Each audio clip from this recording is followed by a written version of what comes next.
Parce que le gouvernement, depuis hier, avec la particulière attention du président de la République, suit les dossiers. Je voudrais donc vous faire rapidement le point de la situation. Et exceptionnellement, on pourra prendre une ou deux questions parce que c'est des questions qui sont évolutives.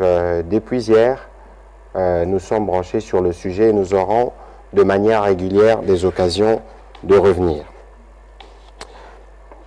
Chers compatriotes, mesdames et messieurs de la presse, je voudrais tout d'abord exprimer la compassion du gouvernement à l'égard de toutes celles et ceux qui sont touchés par cette éruption volcanique de Nyiragongo. Nos compatriotes traversent, et nous avec eux, une épreuve épuisante qui touche leurs milliers de vies. Ceci exige de nous tous la solidarité. Elle doit être morale, spirituelle et matérielle. Depuis hier, autour de 18h heure locale, le volcan Nyiragongo est entré en éruption. La coulée de lave qui avançait avec une forte pression a traversé les villages de ce territoire. Face au danger qui s'est profilé, le Premier ministre, chef du gouvernement, après en avoir informé et discuté avec le président de la République, le président Félix-Antoine Tshisekedi, a décidé, avec le gouvernement provincial, sur recommandation de l'Observatoire volcanologique de Goma, d'activer le plan de contingence volcan. Les autorités morales, les autorités locales ont juste après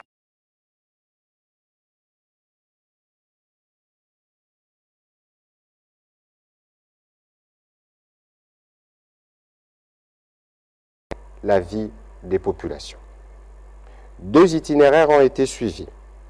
À l'ouest, vers la localité de Saké, située à 25 km de la ville de Goma, ainsi qu'à l'est, vers Rigiseni, Rubavu, donc au Rwanda, qui a ouvert ses frontières pour permettre la traversée des déplacés. Les circuits de distribution des messages d'orientation de la population à travers les radios locales a fonctionné normalement. Il a permis aux déplacés de suivre en temps réel l'évolution de la situation. C'est vers 4 heures du matin que la coulée de lave a ralenti avant de s'estomper sur le port de Goma, juste à 1,2 km de l'aéroport. Dès 5 heures du matin, heure locale, les premiers habitants déplacés ont commencé à regagner leurs habitations. D'après les experts de l'Observatoire volcanologique de Goma, les mouvements sismiques soutenus observés depuis quelques heures ont motivé les autorités locales à maintenir l'alerte, l'activité n'ayant pas encore pris fin autour du volcan. C'est ce qui justifie l'interdiction faite à la population habitant la zone rouge de ne pas regagner leurs habitations.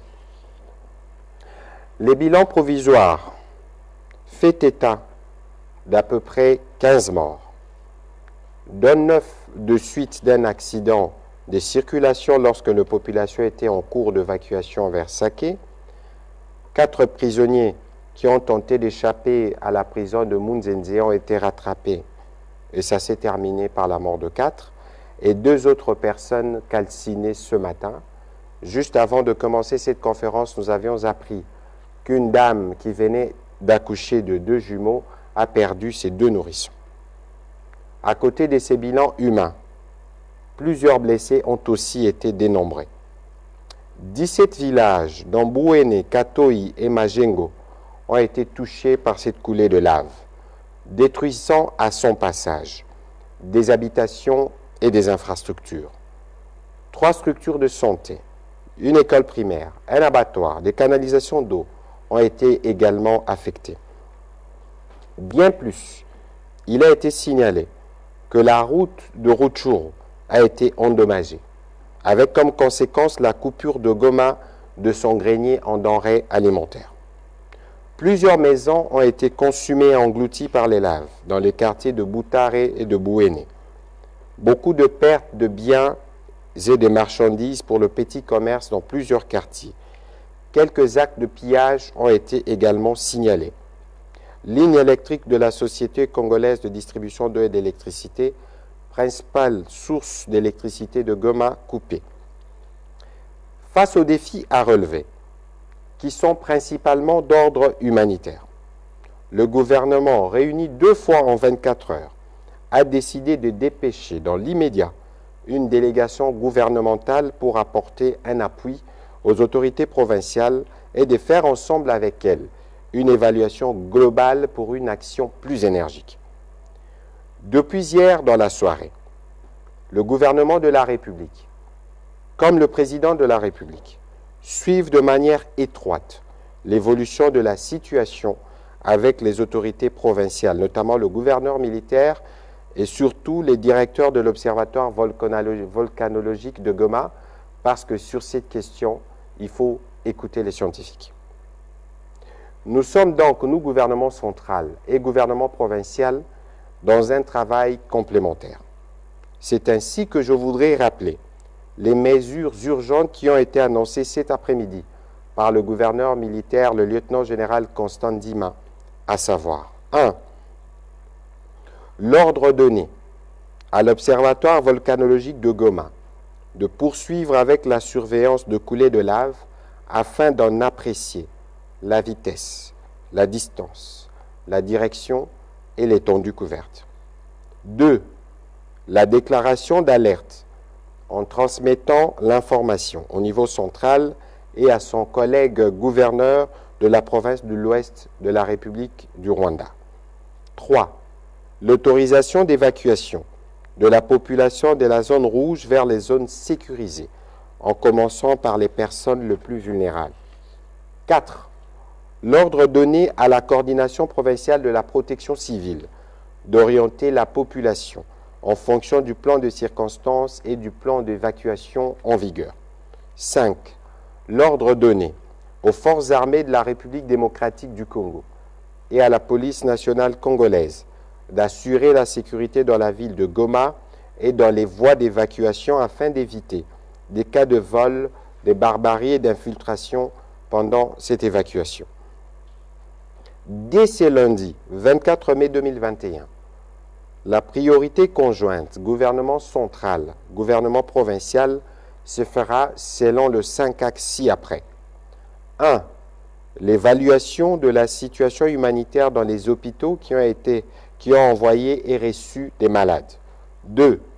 L'évaluation de la situation dans les voies d'évacuation vers les zones d'évacuation. 3. La poursuite de la surveillance du volcan. 4. Le maintien de l'ordre et la sécurité par la police nationale congolaise et les forces armées de la République démocratique du Congo dans la ville, aussi bien dans les voies d'évacuation et les zones d'évacuation. 5. La centralisation de toutes les informations sur le terrain par la coordination provinciale de la société civile. Les études de l'Observatoire volcanologique de Goma se poursuivent pour que l'on sache comment appréhender les prochains jours et que soient mis en œuvre les moyens nécessaires permettant de gérer cette situation. Qu'il s'agisse du renforcement de moyens de secours, de prévention, d'alerte ou de protection, nous devons impérativement réfléchir au renforcement de la prévention de risques naturels sur le plan national. Mesdames et messieurs de la presse, le gouvernement de la République tient à rassurer nos compatriotes du Nord Kivu que tout sera fait pour leur apporter l'appui nécessaire pour faire face à cette catastrophe naturelle. Je voudrais donc, au nom de tout le gouvernement, dirigé par le Premier ministre Sama Lukonde, inviter toute la population, et particulièrement vous, mesdames et messieurs de la presse, à vous référer aux autorités provinciales et gouvernementales pour vous informer sur la gestion de la catastrophe. En cette période de catastrophe, les informations qui circulent lorsqu'elles ne sont pas toujours vérifiées peuvent créer elles aussi une éruption. C'est pour ça qu'il est vivement recommandé aux mesdames et messieurs de la presse, vous qui nous informez quotidiennement, d'être en accord avec les autorités provinciales qui pilotent les actions de terrain et les autorités gouvernementales parce que nous travaillons en coordination. C'est dans cet esprit qu'un numéro vert 140 est déjà opérationnel. Depuis ce soir, le numéro vert a été mis en place pour permettre aux populations principalement qui ont besoin d'assistance d'appeler. Nous sommes en train d'organiser avec le service du gouverneur militaire sur place un numéro qui permettra aux journalistes d'avoir les informations en temps réel. Il faut comprendre que certaines parties sont coupées, problèmes de courant, problèmes de connexion, mais nous allons faire de notre mieux pour que l'information, la bonne, vous soit donnée et bien orienter nos populations qui ont besoin de soutien en ce moment. Voici donc terminé ces propos. Nous venions juste de terminer une réunion avec le Premier ministre parce que nos collègues sont déjà en route pour l'aéroport. Ils arriveront tard dans la nuit, mais le gouvernement avait manifesté dès hier le besoin de prendre en charge les premiers besoins de la population. Cela a été fait et une présence gouvernementale sur place dès les premières heures demain permettra à la population de Goma de voir que la République est mobilisée et le président de la République qui est arrivé ce soir devra lui aussi s'impliquer pour que toute la nation soit derrière nos compatriotes de cette partie du pays. Voilà donc terminé ce point de presse, exceptionnellement peut-être une ou deux questions, mais nous reviendrons pour d'autres détails au fur et à mesure que nous aurons les informations. Alors, Marcel Ngoy.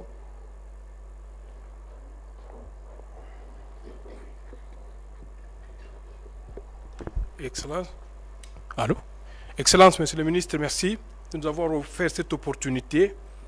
Nous aimerions juste savoir quelle peut être l'enveloppe consacrée à cette catastrophe, étant entendu que cette catastrophe naturelle survient dans un environnement où on a décrété l'état de siège. Ça veut dire qu'il y a un double effort à fournir. D'un côté, la poursuite de l'état de siège qui a été décrété, mais de l'autre côté, la catastrophe vient un peu comme court-circuiter le travail qui était en train déjà de se faire. Donc, sur le plan sécuritaire, comment gérer et la catastrophe et les aspects sécuritaires? Merci. Je crois que vous posez une question complexe, mais l'urgence pour le moment, c'est d'apporter l'assistance aux populations qui se déplacent. Celles qui vont vers Saké, comment vont-elles dormir? Comment vont-elles se nourrir? Comment vont-elles avoir de l'eau? Je crois que le ministre de la Solidarité qui est dans l'avion a préparé un canevas en accord avec les autorités provinciales du Nord Kivu. Et demain, dès qu'ils arriveront sur place, ils auront une évaluation plus complète. Il faut dire aussi que le gouverneur du Nord Kivu a fait une réunion cet après-midi avec toutes les organisations humanitaires pour évaluer. Il est difficile à 48 heures de vous dire exactement ce qu'il faudra, mais ici, l'essentiel, c'est de s'assurer que les personnes sont à l'abri. Je vous ai dit tout à l'heure que le volcan est encore en activité et qu'il y a des fissures dans la ville et qu'il y a eu, vous avez suivi avec nous dans la journée, qu'il y a eu de mouvements sismiques. Et donc, la précaution principale ici, c'est de s'assurer que les populations qui sont exposées dans les zones qu'on appelle rouges puissent être évacuées vers des zones où ils peuvent être en situation de sécurité. Alors, vous posez la question sur l'implication sur l'état de siège. L'état de siège, c'est que la question est prise en charge par les militaires et la police. L'armée, comme la police, c'est des structures qui sont organisées. Mais vous voyez que face à une situation de ce genre, qui est une situation humanitaire, le plus urgent, c'est d'abord de sauver des vies.